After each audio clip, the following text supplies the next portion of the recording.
아, 내 방광에 문제가 생겼구나. 2018년 한 해 방광염으로 진료받은 환자는 무려 156만 명. 대한민국 여성의 50%가 일생에 한 번쯤은 꼭 걸린다는 방광의 감기라는 거. 안녕하세요, 은희학사입니다. 오늘의 주제는 남녀노소 누구나 다 걸릴 수 있지만 특히 여자라는 생물학적 이유로 여자가 훨씬 더 많이 걸리는 질환, 바로 방광염입니다. 대한민국 여성의 50%가 평생 한 번은 걸린다는 방광염. 이걸 보고 계시는 여성분들 긴장, 초집중해서 보셔야겠어요? 안 보셔야겠어요? 보셔야 합니다. 아시겠어요? 많은 사람들은 배변, 배뇨와 관련된 병을 창피하기 마련이죠. 치질, 변비, 설사, 그리고 방광염까지. 그럴수록 미리미리 공부하고 최선으로 예방할 필요가 있다고 봅니다. 방광염을 예방하는 생활습관부터 방광염에 대한 모든 것에 대해 아주 쉽게 알아보도록 할게요. Let's get it!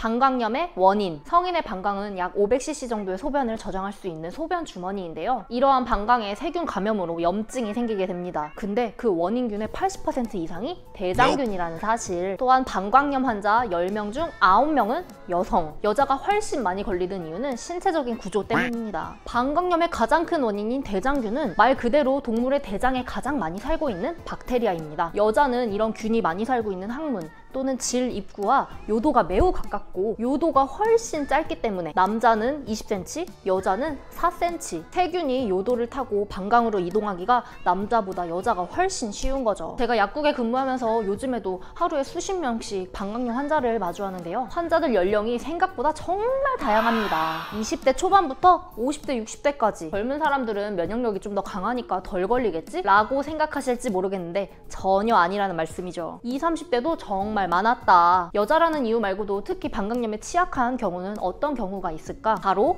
당뇨 환자, 그리고 고기나 단백질을 많이 먹는 사람들. 여러분이 단백질을 먹게 되면 우리 몸에서 자연스럽게 분해된 후 단백질 찌꺼기들이 소변을 통해 방출되게 됩니다. 그런데 단백질을 필요 이상으로 너무 많이 먹게 되면 소변으로 일정 수준 이상의 단백질이 나오게 됩니다. 바로 단백뇨. 이럴 경우엔 소변색이 평상시보다 탁하고 거품이 생기거나 냄새가 나기도 하죠. 또 당뇨 환자를 말씀드린 건 당뇨, 말 그대로 소변에 당이 있다라는 말인데요. 정상인이라면 소변으로 당분이 나오지 않지만 당뇨 환자는 혈중 당 수치가 많이 올라가 있는 상태이고 신장 기능도 떨어지면서 소변으로 당이 배출되는 걸 볼 수가 있습니다. 자, 소변에 당분이나 단백질이 있다. 세균이 번식하면서 필요한 영양분이 소변에도 있다는 말이 되겠네요. 그럼 같은 세균이 들어왔어도 깨끗한 소변보단 당단백이 들어있는 소변에서 더 왕성하게 번식하고 활동할 수 있겠네? 맞습니다. 그렇기 때문에 여기에 해당하는 당뇨 환자, 평상시 식습관이 단백질 위주인 분들은 방광염 예방관리법 더욱더 짚고 넘어가셔야겠습니다.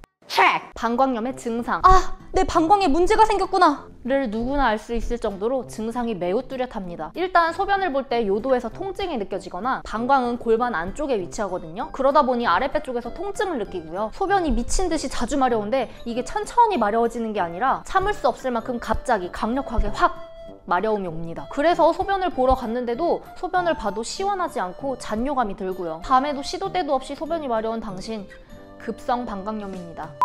방광염의 진단. 방광염의 진단은 전문가와의 문진과 소변 검사를 통한 균 검사를 통해서 알 수 있습니다.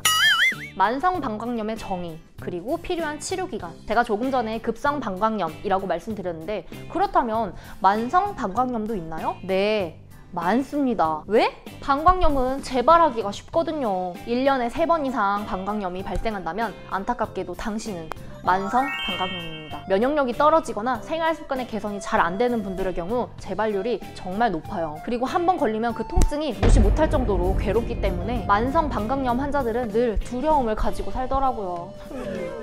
급성 방광염은 보통 항생제 복용 72시간 안에 모두 사라지지만 만성 방광염은 그보다 치료 기간이 훨씬 길어질 수 있으니 지금부터 제가 알려드리는 대처법과 생활 습관을 반드시 명심해 주세요.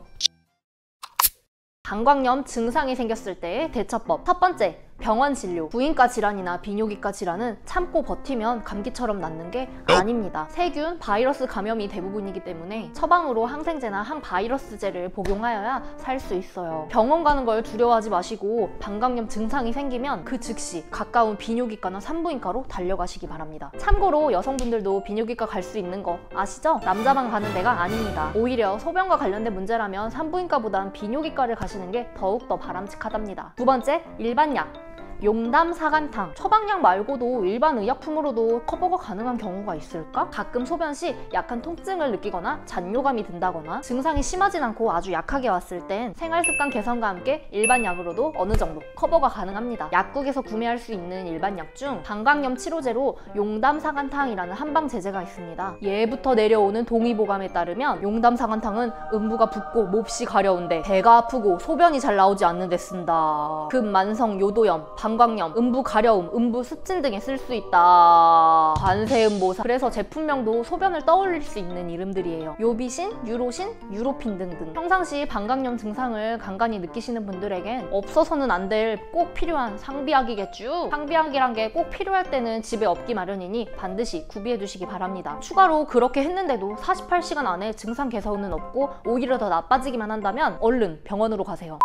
방광염을 예방하는 습관들. 방광염일 땐 물을 많이 마시는 게 좋을까요? 적게 마시는 게 좋을까요? 정답은 적당히 많이. 물을 너무 안 마시게 되면 소변의 로테이션이 줄어들고 소변의 질이 탁하고 나빠지기 때문에 염증 치료에 안 좋을 수 있어요. 의식적으로 소량씩 물을 자주 마십시다. 두 번째, 여성들 소변이나 대변 본 후 반드시 앞에서 뒤로 닦아주세요. 뒤에서부터 닦게 되면 항문과 질을 거친 세균이 요도로 번식할 수 있기 때문에 요도와 질 건강을 위해서라도 이거는 반드시 지켜주셔야 합니다. 세 번째, 너무 잦은 세척은 오히려 세균층을 무너뜨려서 나쁜 균의 번식을 도울 수가 있습니다. 네 번째, 비데를 너무 자주 사용하는 것도 요도와 질 건강에 좋지 않다. 비데의 수압으로 질과 요도의 산도 균형, 세균층의 균형이 깨질 수가 있기 때문에 밑에를 깨끗이 한다고 수시로 비데를 쓰는 것도 다섯 번째, 습관적으로 소변을 참으시는 분들 방광에 굉장히 자극이 가는 행동이에요. 똥 마려운데 계속 참으면 장운동 더뎌지고 변비 오듯이 소변을 계속 참게 되면 방광을 이루고 있는 근육들도 경련이 생기면서 힘들어진답니다.